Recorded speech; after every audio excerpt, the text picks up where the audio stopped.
So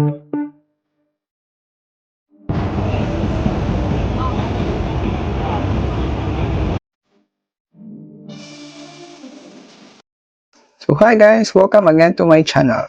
This is RJ Cavo PH. So sa hindi pa nakaka-subscribe sa akin, please subscribe to my channel, RJ Cavo PH. So hope you like and subscribe to my channel.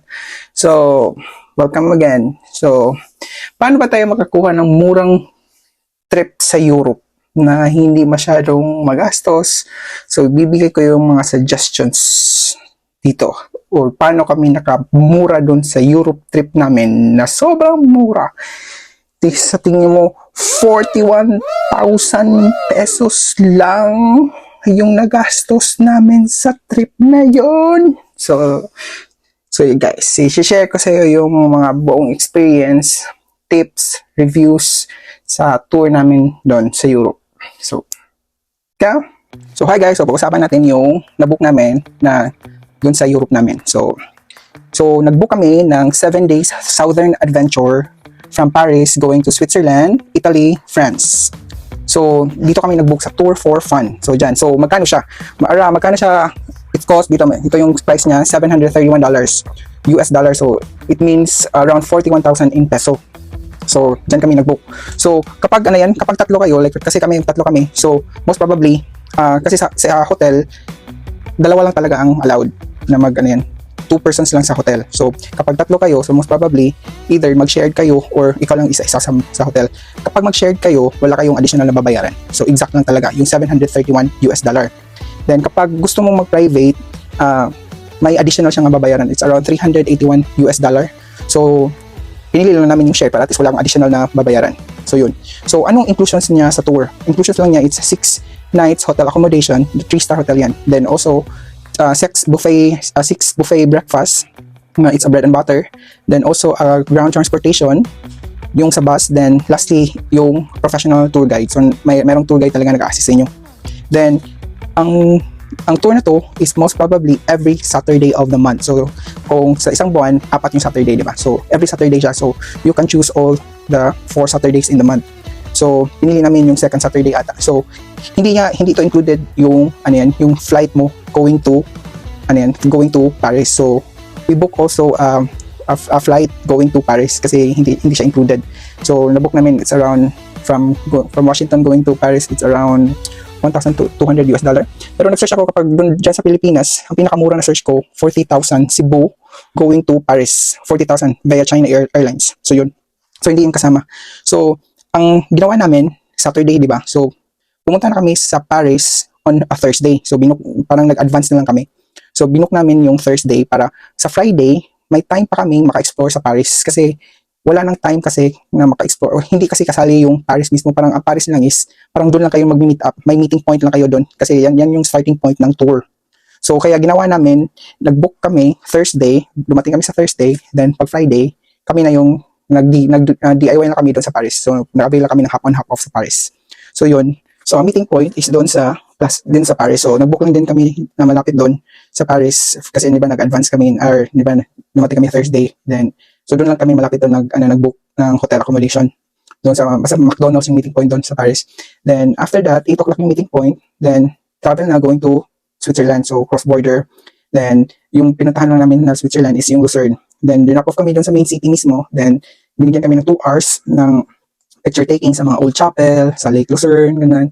Then after nyan, nag-book na kami doon, umuwi na kami. Then pinastay na kami doon sa first night sa hotel accommodation na binigyan nila. Then bukas na naman, kasi most probably sa whole tour, 7 a.m. talaga yung call time. So prepared na kayo. 7 a.m. yung call time.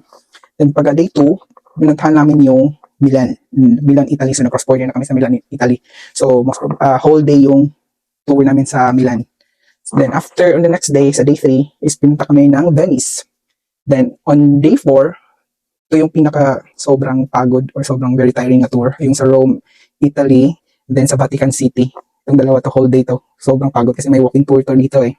Then pag day 5 na, is morning, Florence, then afternoon sa Pisa, Leaning Tower.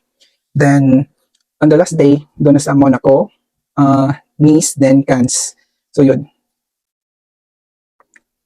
minsan lang talaga nakakapagod lang siya kasi like for example, whole day kayo dito sa Milan, then di ba 7 a.m. yung call time, then whole day kayo sa Milan, then after nyan, after 4 p.m. ng afternoon, ano yan, biyahe na kayo going to Venice. So, doon sa malapit sa Venice kayo mag-stay ng hotel accommodation. So, like, kasi basta yung hotel every day, iba-iba yung hotel. So, kailangan ka talaga kayo ng mag-pack ng light. Then, isa din is, dapat din kayong mag-prepare ng outfit ninyo para at least hindi na kayo kukuha ng, at least well prepared na yung, ano yan, yung bagahe nyo.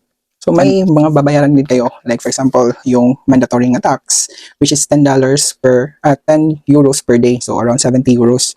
Then, may compulsory din na mga city tax na pinupuntahan nyo kasi doon sa, ano yun, doon sa Europe talaga, wala na talagang libre doon. Kahit mag-CR ka, babayad ka ng 1 euro. So, ganun. So, ang natandaan ko, may city tax sa Venice na 25 euros. Then, sa Florence, may 15 euros. Then, sa Rome, may 10 euros. Then, sa Pisa, is 5 euros. Then sa Monaco, may 5 euros din. So, a total of 130 euros. So, expect na around 8,000 in peso, in Philippine money. So, yan yung mga, ano yan, mga additional na dapat nyo din isali sa, ano yan, sa budget nyo, yung mandatory. Then, may pinrovide din sila na mga optional na tours. Pero, inavail lang din namin ito lahat. Like, for example, yung sa gondola boat ride doon sa Venice. So, I advise you should avail din. The gondola ride is around 40 euros lang. Then, also the Italian spaghetti, yung black spaghetti, around 30 euros yung nabayad namin. Then, dung sa Rome walking tour, it's around 40 euros. Then, also in Florence, yung sa beef steak, it's around 35 euros. Then, also the Sistine Chapel na 70 euros. Pero yung sa Sistine Chapel, hindi na yung updated yung 70 euros. Parang nung sa TripAdvisor, nasa 100 euros, yeah, 100 euros na yung babayaran dun. Kaya yun, so inavail namin lahat, na total kami, nag-additional kami ng bayad ng 270 euros. So, around 16,000 pesos. Basta ang tour is all about cultural and historical sites sa, ano yan, sa tatlong countries na pinuntahan namin sa Europe. Then, ang advantage talaga niya, it's very cheap. Kasi parang kung, ibig sabihin, parang i-compute mo lahat, parang less than 100,000 in peso, including the airfare. Pero yun yung airfare lang sinabi ko sa inyo, sa China Airlines na 40,000 round trip. Then, free and easy. Then, yun, ang quality talaga na is budget friendly. Kung like for example, ano yan, gusto ko din i-avail ulit yun, mga ganun. Then, ang disadvantage lang talaga is not for senior, yung hindi talaga mahilig maglakad. O yun lang yung ano yan, parang disadvantage nga na ano yan. Pero marami kaming seniors na mga kasama na as in willing din na maglakad as in para lang maka-see the sights sa mga Europe na sobrang ganda ng mga ano yan, mga tanawin doon. Then, ano ba?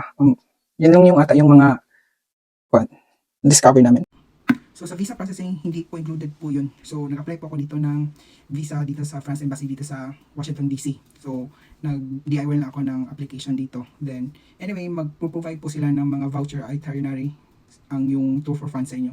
So no need to problem about sa mga itinerary na isa-submit nyo sa ano yan, sa France Embassy. So yun lang. Then about sa visa din, ginawa ko lang is nagpa-sponsorship na ako.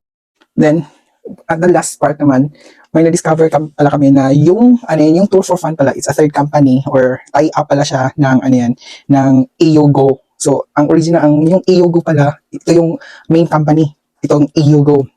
Then, itong EUGO, yung pag-search namin sa, sa website nila, sobrang parang ang dami palang, mga tours pala nila. Then, may, ang tawag pala sa nabil namin na tour, green line siya. Then, marami pala dun. Like, may yellow line, which is yung Spain, Italy din, may Italy din. Then, basta marami pa. May blue line, pink line, as in marami. Sabi ko, then same price lang siya. Same price lang talaga siya. Sabi ko nga, pag nakapera, next adventure, yung pupunta namin, yung sa may, yung, maganda yung red line, then also yung blue line. Yeah, blue line, then may pink line. All around Europe nung yun. So, yun lang yung if gagaranti ko na okay siya na tour. Mura siya, budget friendly talaga siya. Then, yun lang kung may mga tanong kayo about sa tour or sa mga packages na ganyan, you just comment lang. So, yun lang. Then, i-sum up ko lahat yung total. Basta hindi talaga abot ng 100,000 including the airfare. Yun. So, mag-prepare lang kayo ng below 100,000, makaka-Europe trip na kayo, di ba? So, yun. Then, yung asikasuhin nyo na lang is yung yung pocket money nyo. So, yun lang. So, that's it guys. I have to wrap up this video. So, hope you like, subscribe to my channel.